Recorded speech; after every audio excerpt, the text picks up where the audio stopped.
Thank you, Bill, for that lovely intro. It's a real pleasure and honor to be here today. I'd love to thank the Brooklyn Society for Ethical Culture, everyone who helped put this on, such as Bill and Vandra and all the other facilities people. I also wanted to thank Michael, who is recording this for alternative radio. He's a real mensch. And so what Bill and I have been talking about me presenting for a while, and originally it was going to be about food, but then over the last year I had these repeated incidents where I was talking to people about Gaza, about what was happening there, and it was just heart-rending and gut-wrenching. But how it related to the 2024 election. Because there was a strategy, and I distinguish politics from ethics, and I think some of the things I will say are certainly going to be controversial. I have a close friend who he's a professor of philosophy. He happens to be Greek, and it's when you're Greek, your mothers want you to be a philosopher when you grow up, not a doctor. That's what makes them proud. And so I was having this conversation with my friend Peter about because he's Aristotelian, he believes very much in ethics, and talking about what an ethical society politics would look like. And I was just like, meh. I mean, ethics is nice, but that's not the world we live in. We should have ethics, but unfortunately, and we should strive for them and fight for them, but we live in a really brutal world. And so what I was kind of perplexed by was I kept encountering people who were telling me that they were voting for the Democrats out of their ethics. And we know the history of the genocide of Gaza, and it was absolutely a genocide, that the Democrats, Joe Biden, Kamala Harris, Lloyd Austin, Anthony Blinken, the whole administration were using all their political power to enable, to carry out, to fund, to arm, to protect Israel, vetoing multiple UN resolutions. And yet people were still, as much as they found it awful, they were still voting for the party of genocide when there was a political strategy that was led by Palestinian Americans, Arab Americans, Muslim Americans, saying we're not going to vote, we're going to withhold our vote unless they stop the genocide.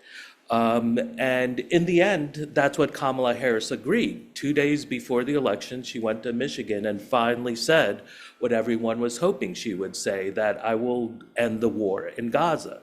But at that point, it was too little, too late. And everyone was warning. I was among those warning, they are going to lose the election if they do not stop the genocide. And again, because I am immersed in the politics, in the history, I report a lot about Israel and the Israeli-Palestinian conflict. Everyone I know, all the Palestinian journalists I know, saying like, look, no flowers for Trump, but he's the one who ended the genocide. And so it shows that the genocide was a matter of choice by the Democrats. Of course, genocides are always a choice, but we have been living in this delusion. One thing I should also say is a content warning. There are going to be some tough things I'm talking about, particularly this clip where we're going to be showing where Susan Abul Hawa, Palestinian American poet and author, just gives a very powerful statement, but she goes into detail about the genocide in Gaza. So, if anybody is sensitive to that, you might want to step out.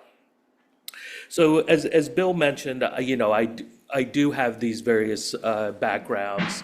So much of what I'm going to talk about is a history that I have lived through, witnessed, even as a child, things I've reported on for decades, participated in. I'm a journalist. I believe in ruthlessly getting at the truth, but I also know which side I'm on. I'm a socialist. I'm a Marxist, and what I'll tell you outright, my conclusion is like, look, we live in an age where the question that Rosa Luxemburg famously asked more than 100 years ago is right in front of us: socialism or barbarism. That's the only choices, really. And we collectively, as much as our ethics guide us, as much as we want a compassionate, loving, just world, we have been on the side of barbarism because we are unwilling to fully embrace what a socialist world looks like and ethically act towards the principles of socialism. And the thing is, how did we arrive at this fascist future? Now, I'm not going to get into like all the definitions of fascism. They get very complicated. I'll just say one, I think, very useful description that I think gets at fascism is that fascism is colonialism brought home. In other words, that those methods, the system of colonial occupations, the discrimination, the oppression, the extermination of the other that has happened throughout human history, that the West has been doing for more than 500 years, that's being brought home. And there's a term for that because this happens all the time. It's called the imperial boomerang. Where the methods of colonialism come home. So, for example, our modern policing system was based on the U.S. military occupation and counterinsurgency war in the Philippines, where they were recording the population, surveilling the population, and basically the proponents of policing in the U.S. is just like, oh, this would be a very useful system to bring to the United States. So it's part of that imperial boomerang.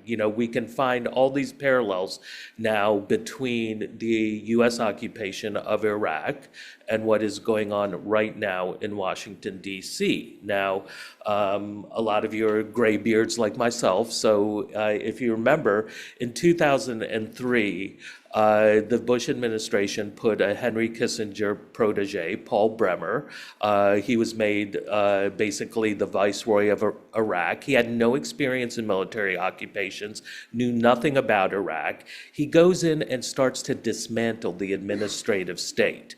He gets rid of the entire army. He de-Baathifies the civil service. He fires 100,000 civil servants, including teachers. He sells off state-owned enterprises. He was putting 20-year-olds in charge of operations like the Baghdad Stock Exchange and the Baghdad Sanitation Service. Does that sound a little familiar? Currently, Eric Prince, if y'all remember him, he was the guy who founded Blackwater, the mercenary company that committed all these atrocities in Iraq, just offered his services to the Trump administration, say, hey, I'll build you a mercenary army, we'll build concentration camps and round up all those immigrants for you. So this is the imperial boomerang, right? And this is one of the things that I want to emphasize. Because I hear from friends, it's just like who are upset about what's happening now. And of course, it's very upsetting. But to me, this is the end point of what's been going on for 50 years. So none of it surprises me.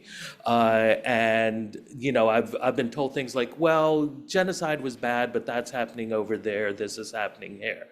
And we have to be internationalists. We have to be socialists. We have to be internationalists. We have to be for all of humanity. No one is better or worse than us. And so when we talk about this 50-year trajectory, again, there's part of it is this the colonial nature of the United States, but part of it is also there's this 50-year project by the right wing. Does anyone here remember Proposition 13? right? That was the basically the rollback of the administrative regulatory state in California. It was a property tax revolt where voters approved a measure to severely cut property taxes because this is coming during the 1970s when you have the oil shocks, when you have inflation, and the California dream was completely built on cars and cheap gas. And now suddenly there's all this kind of economic pain that the middle class is feeling. As a result of the Prop 13, suddenly in Oakland, for instance, overnight, a dozen fire stations and libraries were closed. The school funding was gutted. To this day, California has the highest number of students per teacher ratio in the United States. And so we've been on this path. You know, there are people like Milton and Rose Friedman who wrote this book called Free to Choose that was also a 10-part PBS series. It was propaganda. It was all about, you know, unrestrained capitalism. And if you go back and look at that book, the Friedmans are calling for the elimination of the EPA, of the Department of Education, of Housing and Urban Development. All the things that are happening now, they were calling for it 50 years ago. And you get people like Paul Weyrich, Phyllis Schlafly, Lewis Powell, who wrote the infamous Powell memo that galvanized the right-wing capitalists who've set up the Bradley, the Olin, the Scaife, the Coors Foundation that led to the Heritage Foundation, the moral majority. Trump is a half-century long project. He did not come out of anywhere. Now, the thing is, one thing that I think we have also been blind to in the current moment, like we're so panicked. And the thing is, when you're in a panic, your brain freezes, you know, and we've all felt this, and it's hard to think. But what is happening now is what Ronald Reagan did to Black people in the 1980s. He destroyed the administrative and regulatory state for African Americans. He was very much both a leader of and the cause of a white backlash. So there was the deindustrialization and attacks on unions. African Americans had a higher unionization rate. African Americans also who had recently gone into industries like automaking, steel working, they were, it's the kind of the last hired, first fired principle. So they suffered disproportionately high unemployment rates. Then there were the attacks on the cities where 56% of African Americans lived. Reagan cut federal housing subsidies by 80%. He cut block grants. He cut community development grants. He ended revenue sharing with cities. Money for mass transportation, which used to come from the feds, was redirected towards the suburbs. Then there was the war on drugs, the prison population doubling. There was the attack on civil rights, voting rights. Infamously, he put Clarence Thomas in front of the Equal Employment Opportunity Commission, where he would go on to harass Anita Hill and then use that as a launching pad for one of the most odious Supreme Court careers in American history. So in other words, you know, we have to think what Ronald Reagan did to Black people in the 1980s, Trump and Elon Musk are doing to white people now. Now, of course, Black people will also suffer, but the point is there's precedent for this, and we did not show solidarity. We did not do everything in our power to try and stop this. Instead, in the 1984 election, perhaps the biggest landslide in U.S. history, 66% of white people voted for Ronald Reagan. And then the Democratic response was to double down. Bill Clinton ran as a New Democrat. And what did he do when he got into office? He passes NAFTA, and it was widely acknowledged that only a Democrat could pass NAFTA. Again, this savage unions in a way that they have not recovered from since. Then there was also mass incarceration. Prison population boomed under Bill Clinton. He ended welfare.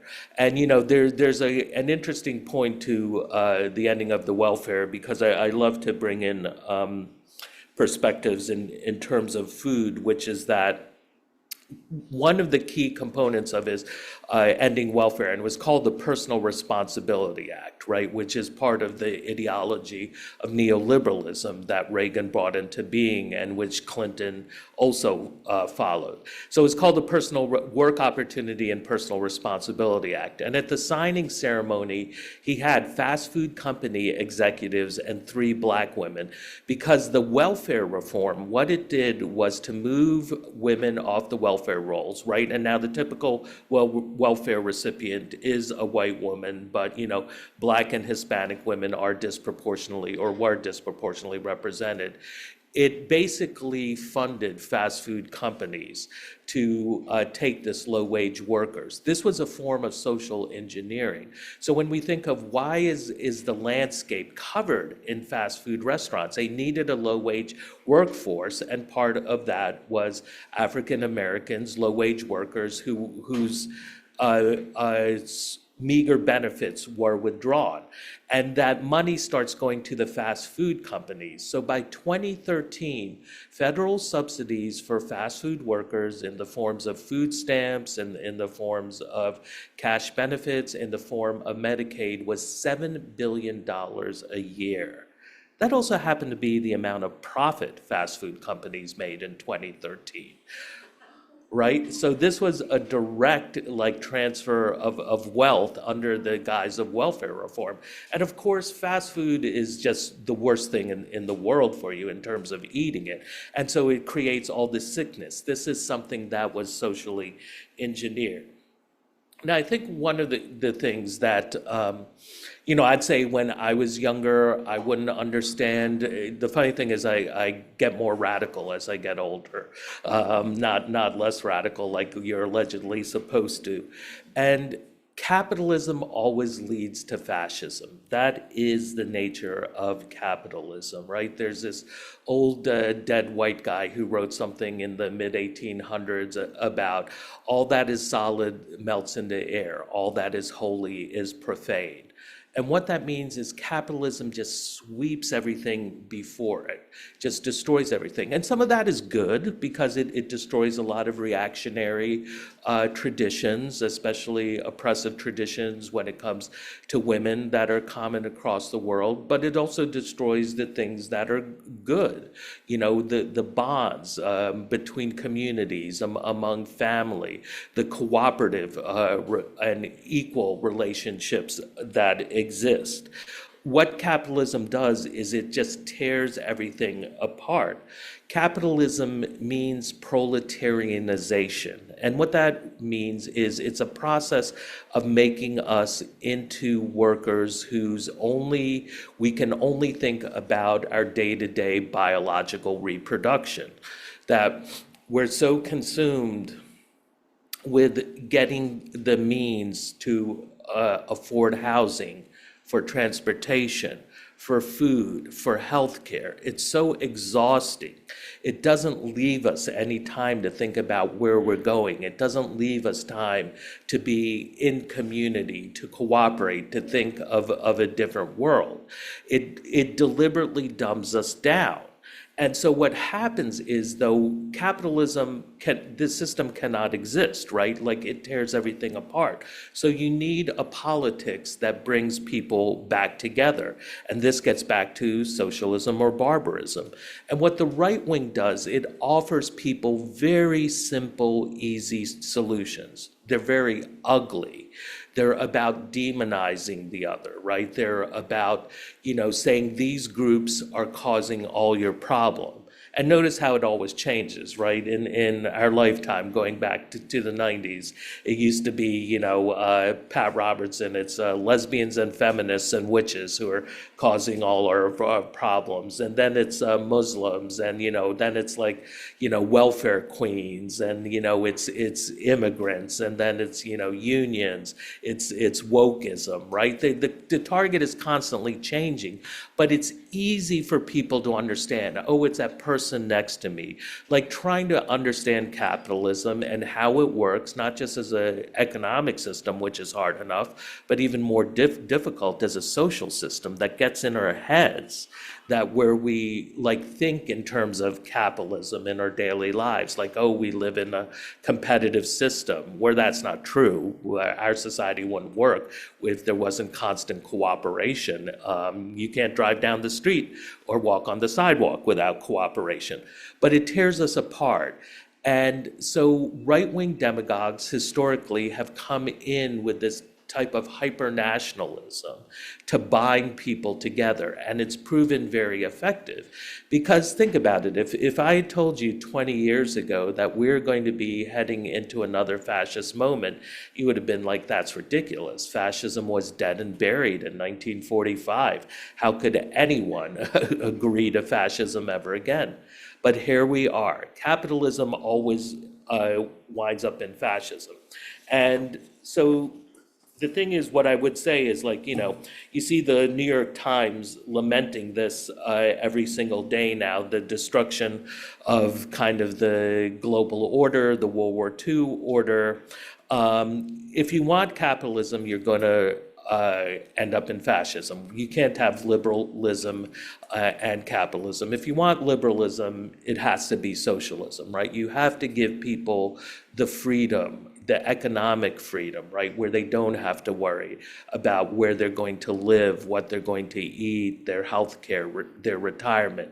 Then people can truly have the freedom to express their ideas, to live the lives that are true to who they are. But if you try and have liberalism and capitalism, it's always going to wind up in fascism.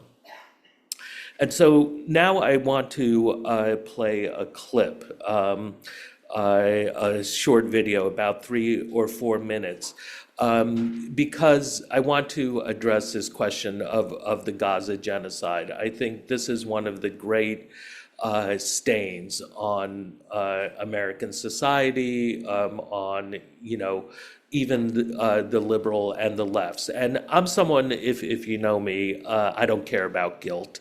I grew up among Catholics in Maryland, and I've lived my entire life among in the Jewish Lower East Side, but somehow none of the guilt has rubbed off on me.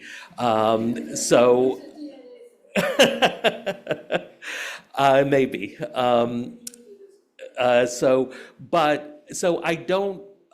I'm not going to talk about Gaza. My intent is not to make people feel guilty. Look, what happened is happened. The issue at this point is, how do we learn from it? How do we learn from our mistakes and actually move our ideas, our ethics, our politics forward?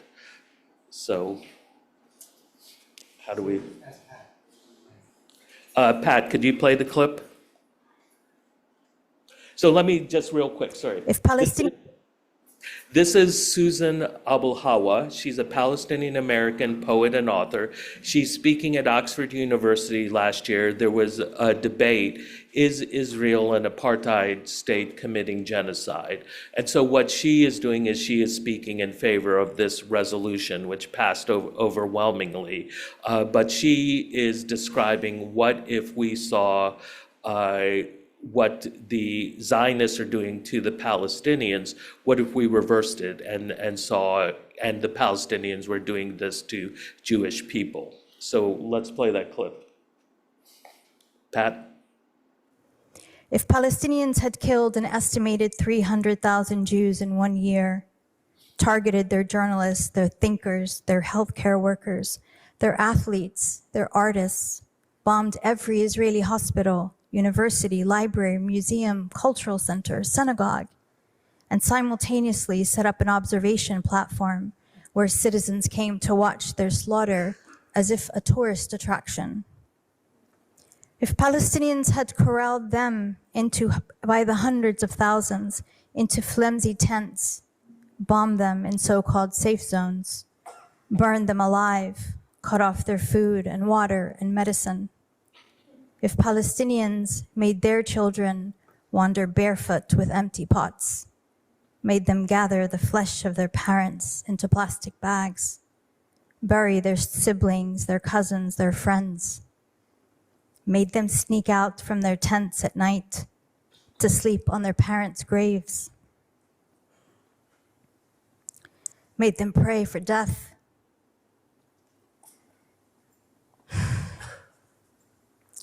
just to join their families and not be alone in this terrible world. If we terrorize them so utterly that their children lose their hair, lose their memory, lose their minds,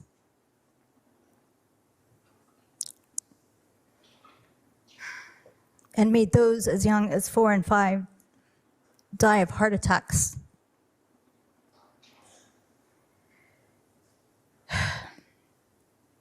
If we mercilessly force their NICU babies to die, alone in hospital beds, crying until they could cry no more, died and decomposed in the same spot. If Palestinians used wheat flour, a truck, to lure starving Jews, then opened fire on them as they gathered to collect the day's bread. If Palestinians finally allowed a food delivery into a shelter with hungry Jews, then set fire to the entire shelter and aid truck before anyone could taste a bite of the food. If a Palestinian sniper bragged about blowing out 42 Jewish kneecaps in one day, as one Israeli soldier did in 2019, if a Palestinian admitted to CNN that he ran over hundreds of Jews with his tank, their squished flesh lingering in the tank treads, if Jewish women were forced to give birth in filth, get C-sections or leg amputations without anesthesia, if we destroyed their children, then decorated our tanks with their toys, if we killed or displaced their women, then posed in their lingerie, if the world were watching the live-streamed systematic annihilation of Jews in real time, there would be no debating whether that constituted terrorism or genocide. And yet,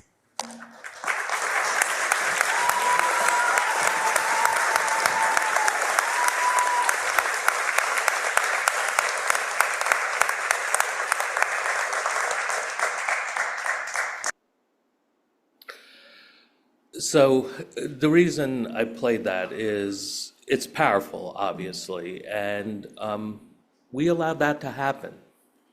And we voted for and endorsed the politicians who spent 15 months doing everything in their power to make that happen. And so where are our ethics? Where are our principles? If we cannot stand against genocide, and genocide by definition is the worst political act possible, if we can't stand against genocide, we don't have any politics. We're certainly no better than Henry Kissinger and his cynical realpolitik, or we're nihilists, like the Big Lebowski, you know. We believe in nothing, Lebowski, nothing. So that's where we are. And don't feel guilty about it, but what do we do about it? We are not any better than the Germans. And that's what I've always said about Americans. Look, we're no better, we're no worse than anyone else, but we're no better than the Germans during World War II who said, we didn't know. Of course they knew. And of course we knew what was going on. We chose not to know. I can't tell you how many people chose not to watch or read, and I understand how upsetting it was, but think about what was happening to Palestinian children. You know, at least 20,000 of whom were murdered in the most horrific ways, not to speak of all the men, women, and elderly people who were murdered as well.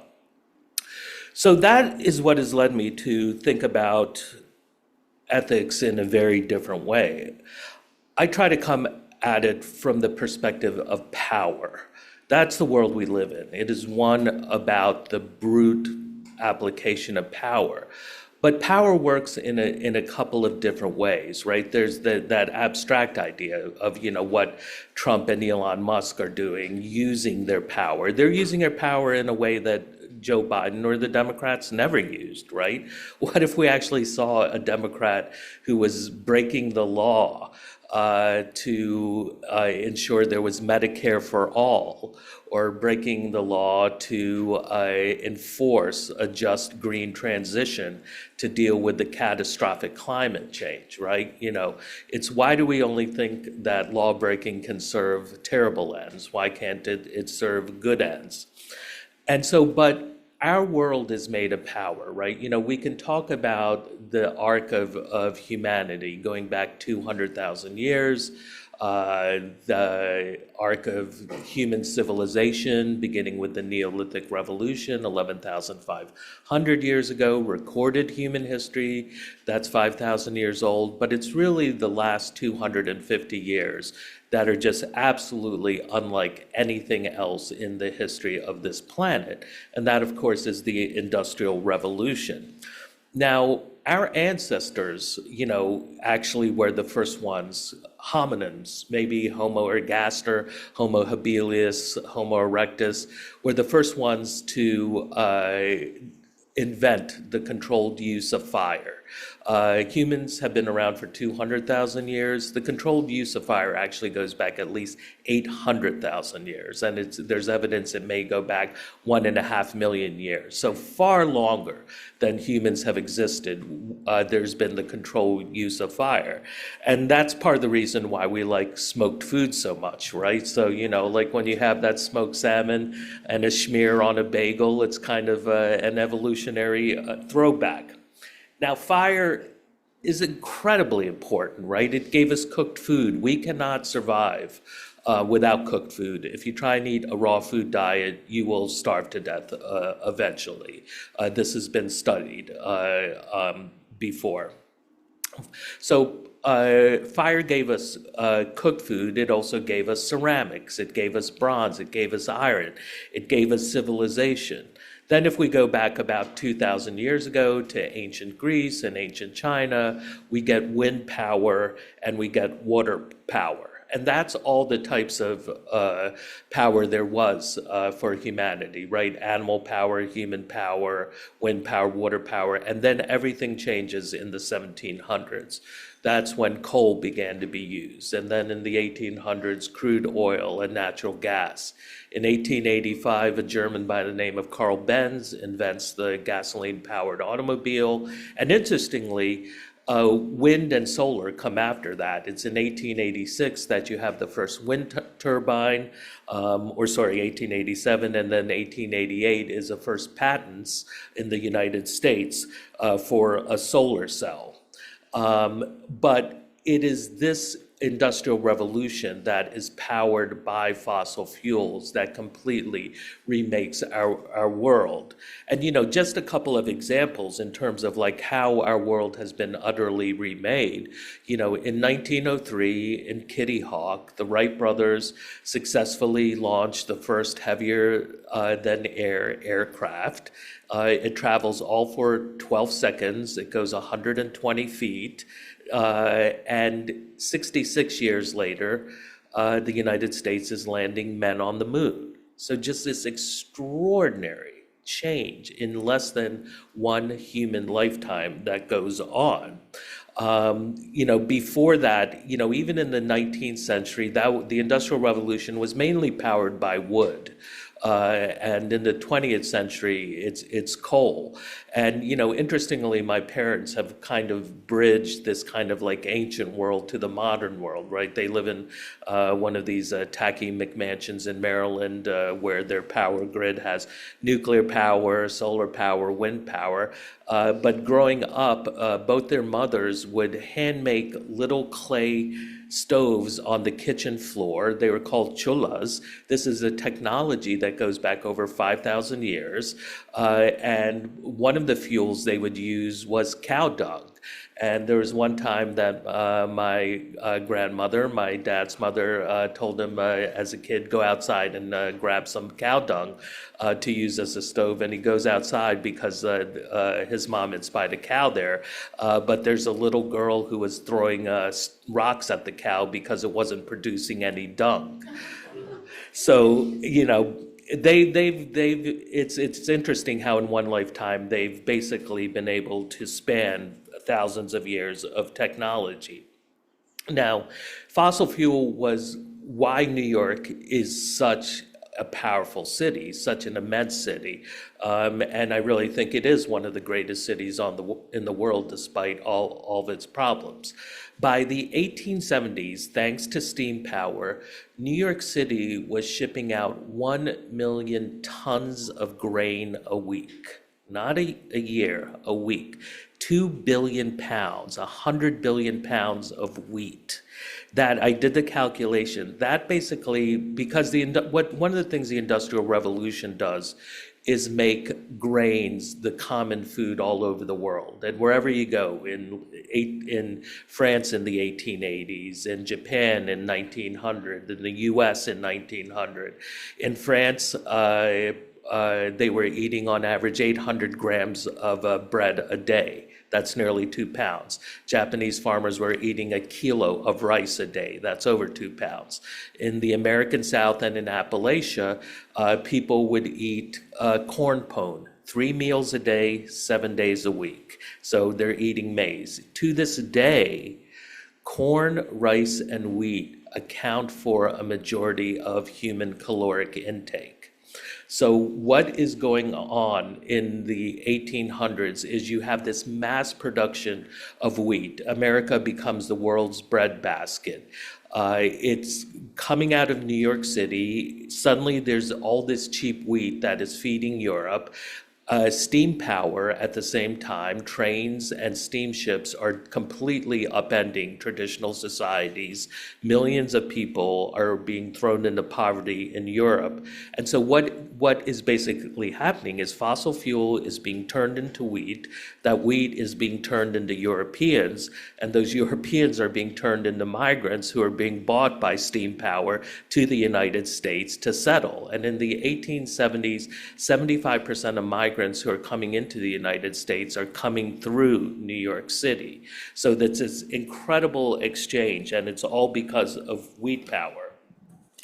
And so if we then fast forward to the mid-20th century, oil is still phenomenally important because during World War II, the US supplied 85% of the oil for the entire Allied war effort. And that's the reason that the US and the Soviet Union and Britain and Canada and all the other allies won. It was because it was a war of logistics and resources, and the US was key to that. Before the war, right before the war ended, is when FDR met Abdul Aziz bin Saud, the king of Saudi Arabia, on a ship in the Suez Canal. And there they struck a deal that haunts us to this day, that the US would protect Saudi Arabia and in exchange for oil. And during this infamous meeting where they even bought a sheep on board to slaughter to celebrate the deal that was struck between the US and Saudi Arabia, FDR kept pressing King Saud to support a Jewish homeland in Palestine. And King Saud refused to. He said, no, it should be in Germany. They're the ones to blame. So we're still, I think that's still a fine idea, a Jewish homeland in Bavaria sounds good to me. But we're still stuck with this problem to this day. And it's part of the reason why I think, the Palestinian struggle has to be central to our politics, that we could no longer basically adhere to what's called PEP, Progressive Except Palestine. Now, if you go to the 1950s, what are some of the biggest companies in the world? And see if you can find a pattern here. Exxon, General Motors, Mobil, US Steel, Texaco, Ford, DuPont, Goodyear, Chrysler. Basically, our power is based on power. It's based on fossil fuels that we use in our cars, that we use to make steel. That is what made the US so powerful in the 20th century. And what did we do with that power? We wreaked havoc after World War II. Korea, Vietnam, Iran, Guatemala, El Salvador, Colombia, Angola, Syria, Panama, Sudan, Mozambique, Iraq, Afghanistan, Notice any patterns there? So we're still in this age of fossil fuels, even though this power is now the form of our power, but it's destroying the world. We're doubling down on this form of power. Look at the new industries that are powering the American economy. Crypto. Bitcoin crypto mining uses more energy than all of Argentina.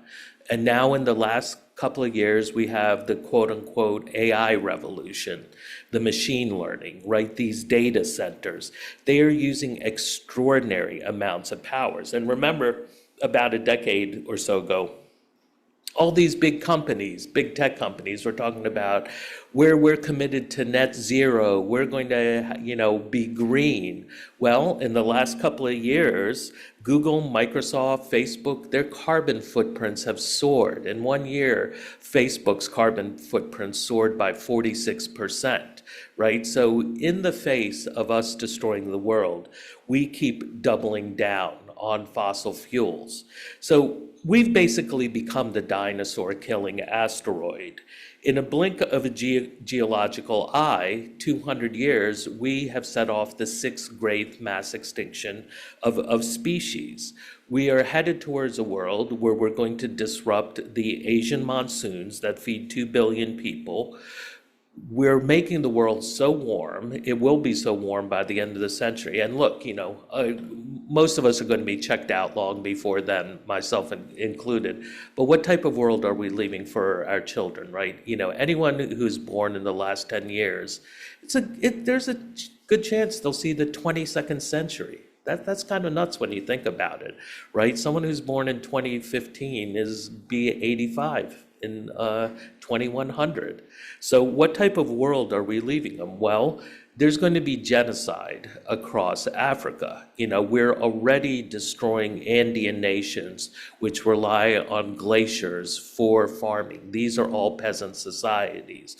We're talking about a global Holocaust. Right before the pandemic happened, I did one reporting trip for The Nation where I went down to the refugee camp in Matamoros. This was January of 2020. And when I got there, I was like, okay, this is how death camps begin. Now, it was about as good as a refugee camp you could hope for. There were about 2,500, 3,000 people. Thanks to Trump, for the first time in U.S. history, there were refugee camps all along the southern border of the United States. In the 7 major Mexican cities, from Tijuana to Matamoros, there was an estimated 50,000 migrants who were prevented from getting into the U.S., the Trump administration. And the Biden administration adopted the same policy, right? And I'm going to explain that, how Democrats have had this 50-year-long history of taking right-wing atrocities and turning them into bipartisan policy.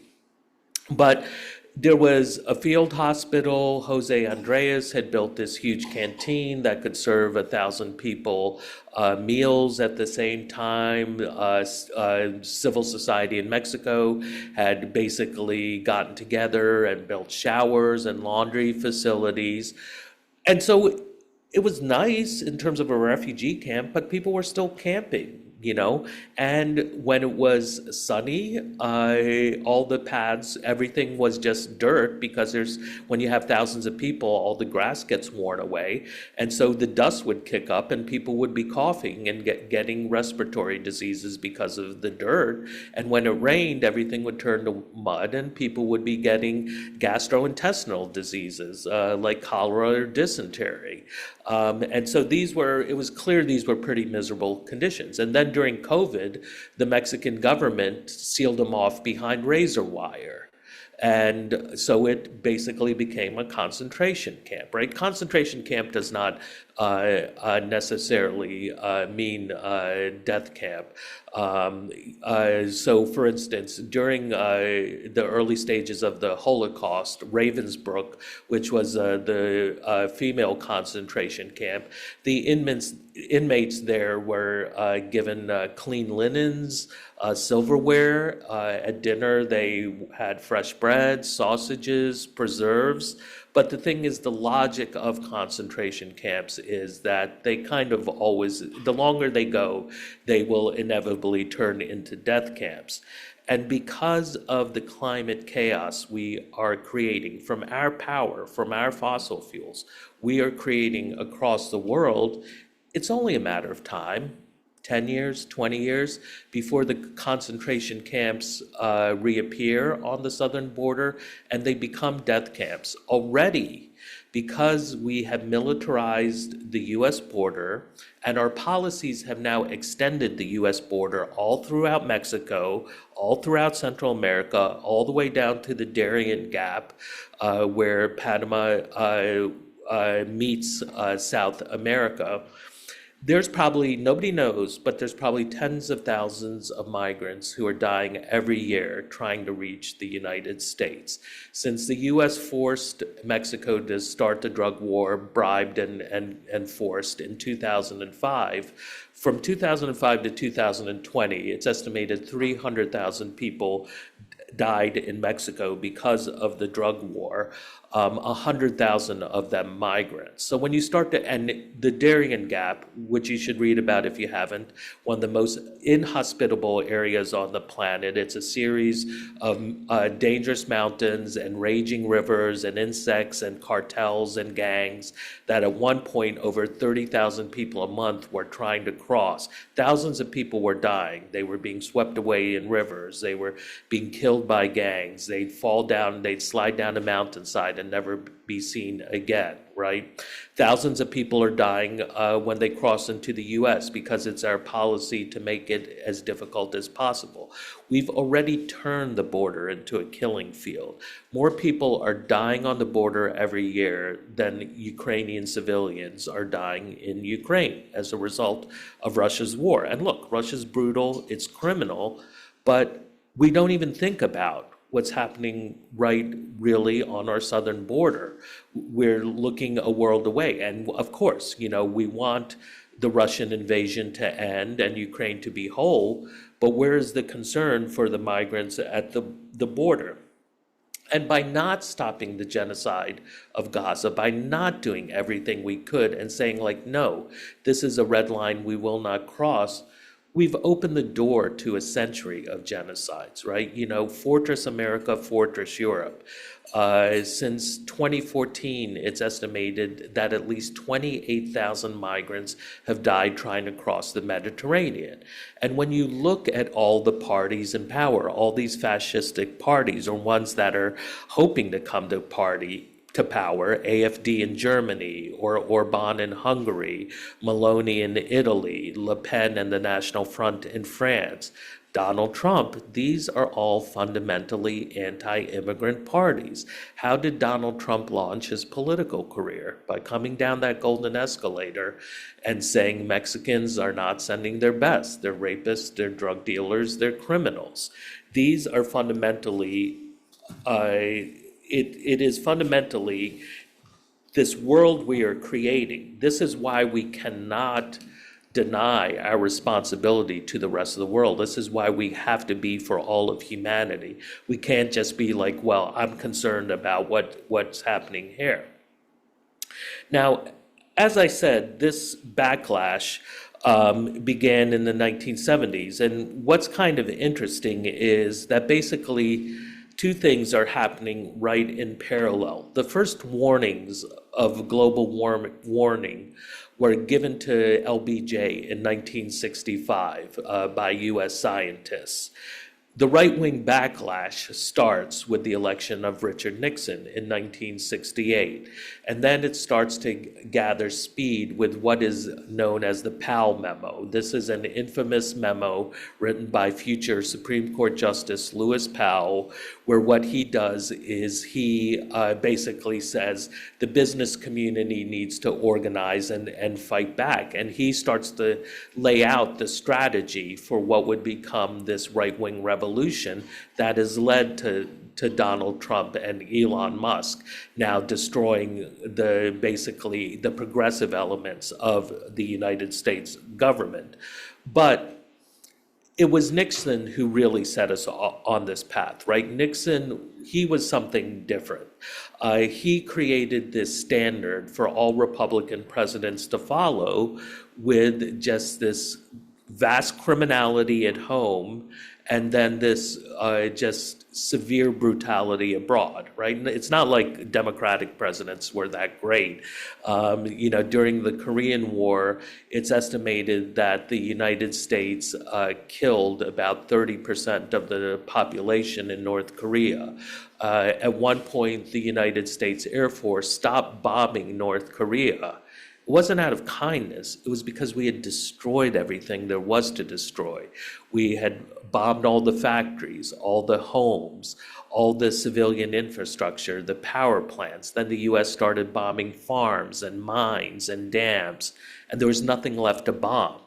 But the North Koreans, with the help of the Chinese, and I know it may seem crazy to say this, but North Korea for decades was actually seen as a model of development for the global South, because they very successfully rebuilt after this horrific, nearly genocidal war that the US waged, right? When you kill over 30% of the population, that's basically, you're on the verge of a genocide. The Israeli genocide in a year killed about 4 to 5% of the Palestinian population. We don't know quite for sure, and it wounded another 4 to 5%. So that's horrifying. But the Korean War was even worse. So Nixon sets this standard of criminality and lawbreaking, right?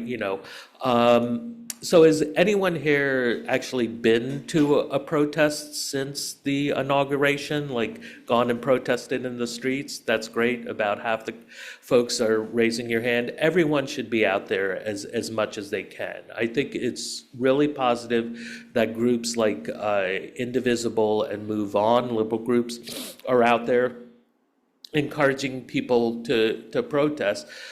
But part of when I say, we have to be ruthless is also, look, but what are they telling people? What is the strategy? The Indivisible is telling people we need to hold off until 2026 and then 2028, right? They're shepherding people back into the arms of the Democratic Party. Now, since Nixon, just to go through the record, after Watergate and the horrors of Cambodia and Chile, Democrats swept Congress in 1974 and then took the White House in 1976. Iran-Contra, Reagan's criminal war overseas, the exposure of that gave Democrats full control of Congress in 1986. Then the Bush recession paved the way for Bill Clinton in 1992. The Iraq quagmire and Hurricane Katrina led Democrats to take back Congress in 2006.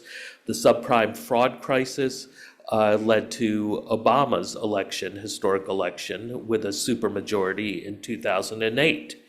In 2018, Trump's successes led the Democrats to take back the House, and then Trump's shambolic COVID response allowed Biden to squeak by in 2020 and get majority control of the Senate as well. So that's 8 times in the last 50 years that Democrats have been elected to turn back the right-wing extremism. And in fact, all they've pretty much done is endorse the right-wing extremism. And we've been on this merry-go-round of democratic fecklessness for over 50 years now. What makes us think that electing them a 9th or 10th time is going to make anything better, right? 20 years ago, we were aghast at what George Bush and Dick Cheney were doing. And, now I know liberals, and including relatives of mine, who think like, oh, Bush wasn't so bad. He was a nice guy. He's the one who destabilized the Middle East, right? He's the one who has led to just all this madness. So, and Democrats, they all do it, right? Clinton fulfilled the Reagan Revolution. Obama basically expanded the war on terror to 8 different countries, while he used all his political capital to bail out the banks. Biden he was a disaster. You know, he lost because of Gaza, because of Ukraine. The reason he lost because of Ukraine, the sanctions on Russia, it's a little complicated, I won't get into it, but it has to do with commodities markets. That's what caused the inflation. It was the sanctions on Russia. Because you go back to February 2022, that's when oil prices spiked, grain prices spike, fertilizer prices spike, and it all rapidly moves through the US economy. That's when the inflation comes in. That's what really cost Biden and Harris the election, right? So you have Democrats who are willing to basically, for the sake of American empire, lose elections and let the fascist right come in. But I want to say what we can do about it in my remaining time, right? I think the only solution really is socialism. That is the ethical principle. We have to share. Right now, if we took all the oil that is burned every day in the world, and that is burned for transportation, all forms of transportation. That means, trucking, that means those Amazon trucks, that means buses, that means automobiles. Each one of us would get 100 gallons a year if we split that evenly between all of humanity, right? And we're using way too much oil, 100 billion barrels a day, 100 million barrels a day. We should be using maybe a tenth of that. So that would mean we get 10 gallons for transportation, right? We need a fundamentally different society, one that would look a lot more like New York than anything else, right? We need walking cities. We need biking cities. We need cities that have extensive, much better mass transportation than we do have now, even though New York is the best mass transit city in the country. We need an end to things like air travel. You know, we need to socialize housing. We don't just need Social Security, we need socialized education. We need socialized healthcare. We have to share. Because if we don't share, if we continue to say like, well, that's over there and this is over here, we're saying we're okay with a system of exploitation, which means chaos in the global south, which means the imperial boomerang and backlash here.